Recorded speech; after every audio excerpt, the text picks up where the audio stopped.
This short story is called Be Grand, the Lull of Peace. Purple heather crackles under my mud-crusted feet as I tramp downwards towards our beloved grey dwellings. The rain begins to fall and thunder booms from some distance away. I know it will be with me soon, and I must make haste. I have no fear of the weather, but I'm fearful of the people who I've been told are following the storm to my village. They're bad people, who want to take all that's good and turn it into all that's not. I pick up speed, almost stumbling over stones and bumps in the ground, and I come upon a sheep, forlorn and unusually friendly to me. Having no time to pet it, I shoo it back towards its herd. Then, looking up, I see the beauty of what lies below me in this summer green valley, framed by hills and mountains of such splendour. I'm proud that this is my home, and I will defend it, my kinsmen and my kinswomen, with my life if need be. I am Fiona, my father's daughter, my mother's mischievous spirit child, and my young brother Ewan's support at all times. Fiona Armstrong. Strong of arm but not of head, my father would say, though many would disagree. It's of no matter. We're all strong in Darkhaven, our clan's village, but enemies we have plenty amongst those who covet fertile valleys and water that sparkles clear, come rain or shine.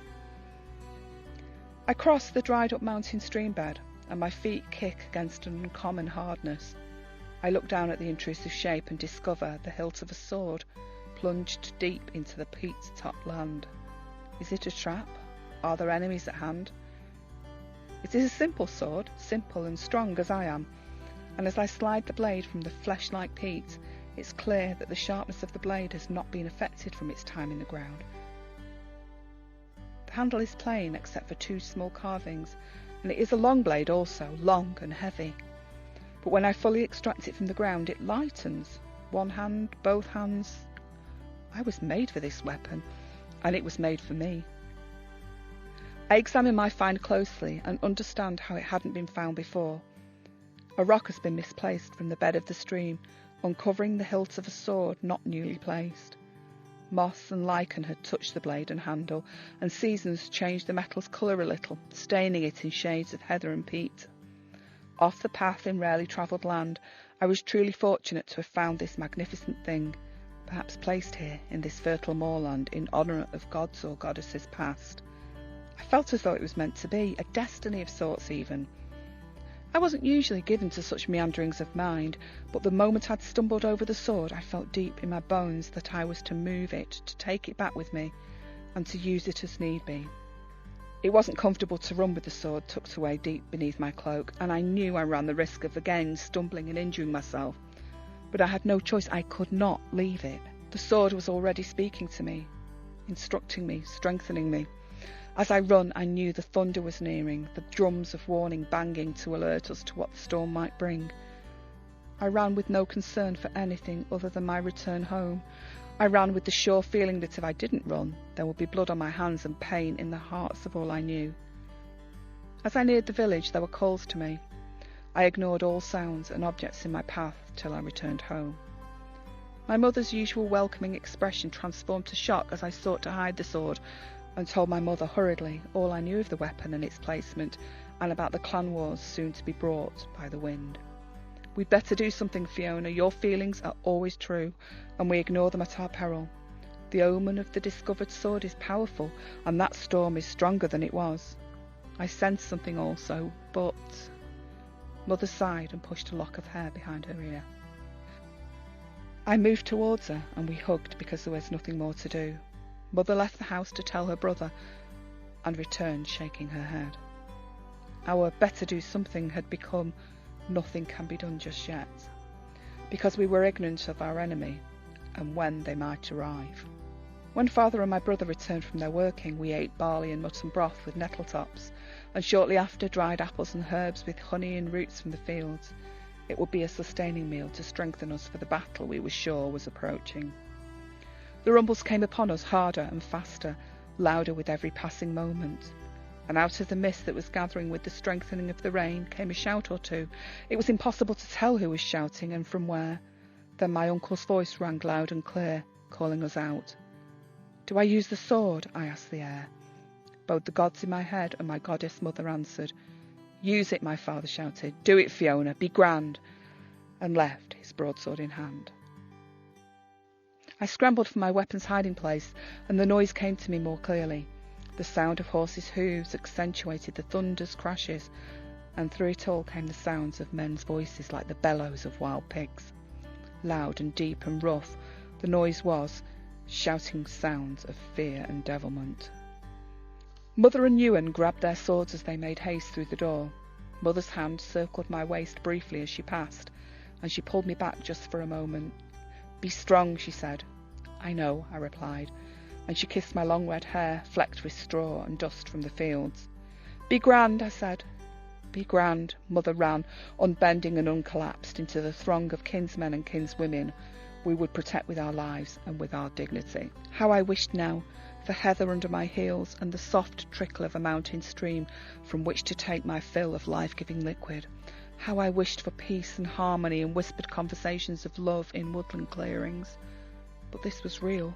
Conflict was as real and as necessary as the air was to breathe and the water to drink. Peace was merely a lull between times of conflict, and merely a time to rest and to regather strength. The sword had appeared to me for a reason, and if I was to die that day, then so be it. I would die with sword in hand and honour in heart. Mother ran 3 paces ahead of me as we left our home behind. She disappeared into the mist, unknowing who might return. I could see them now as well as hear them, those enemies and tribesmen without honour, the men and women we must fight to ensure the safety of our own. And with my feet on my native land and with sword in hand, I was granted power I could not explain. I shouted, Ewan! And ran to catch him up, our swords raised, our hearts pumping strong and fearless. We were fearless, even of death. And I wasn't mistaken, but a green-gold light glowed from the tip of my weapon. I closed my eyes, lifted my arms in simultaneous submission and attack, and shouted to the skies, Protect! Honour us! We will be grand! We had achieved a victory of sorts. Our village was whole and still standing low, but strong, against the glow of the moonlight. Tired, hungry and hurting, we knew our words would come, but for now those words were caught tight within our throats, straining against our tense yet weary muscles. The time for talk would be the next morning. Once our door had been opened by Ewan, from inside our croft the sweet scents of mutton broth and fresh grasses welcomed us and gave us peace. We each lay silently and slept till the morning sun was truly risen, and the cattle's lowing was becoming more urgent, for need of milking and need of feeding.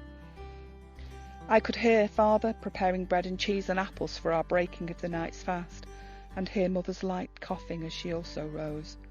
The silence of words would soon also be broken alongside our fast. Mother limped to her place on the bench, shaking Ewan's shoulder as she passed. He yawned and sighed. For a boy of merely 11 summers, his need for sleep was deep and intense.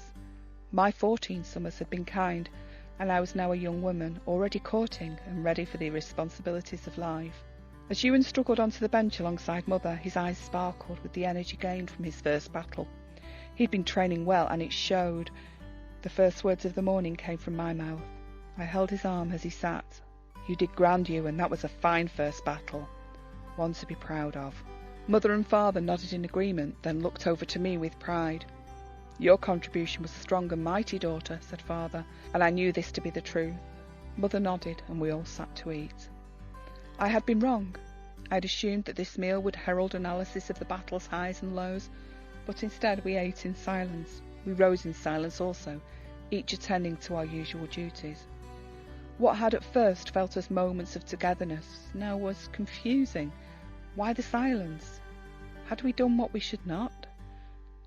I was thinking to speak and to question when came a deep, friendly voice shouting from outside, and at our doorway appeared Rory, a man of more than 50 summers and the head of our village.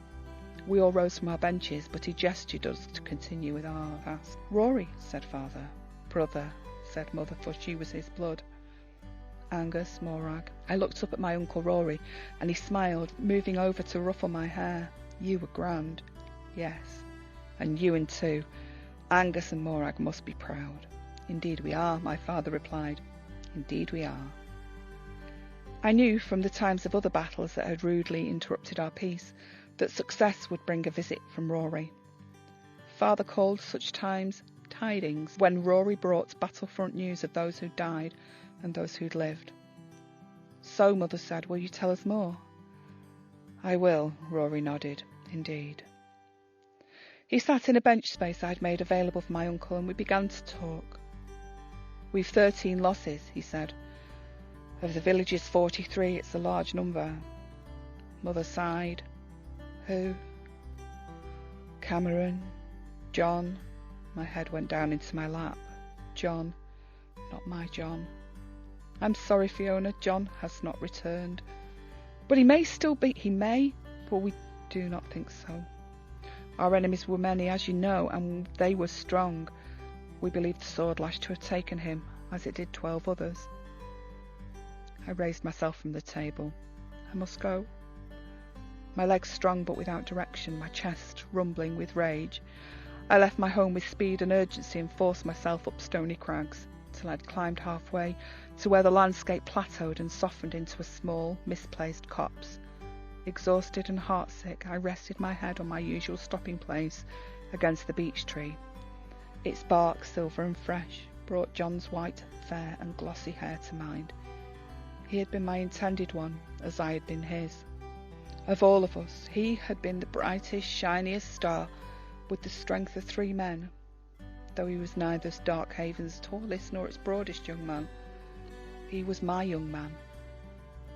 As I rested, I felt a tear run its path down my pinkened cheek. Another and another followed.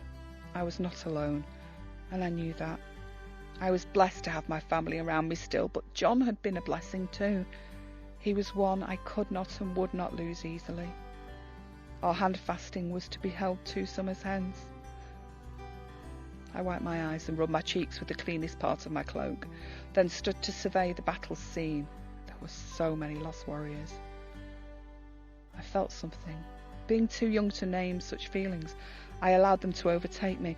Perhaps it was merely anger, but it was different somehow, and more powerful. But whatever it was surged up inside me, and I stared towards the sky and screamed. John, I yelled, don't be gone, be here with me. The skies wept and screamed along with me. It was only then that I realised how the rain was soaking me through to my skin, and just how heavy my sword had become, held as it was by my leather and flex strap by my side. It was time to return home, and time to consider how best to avenge my John. The sword tingled in my hand, and raindrops steamed off its gleaming metal as I ran, ready to embrace the comfort of family once again, and ready to embrace any challenge the gods might set for me.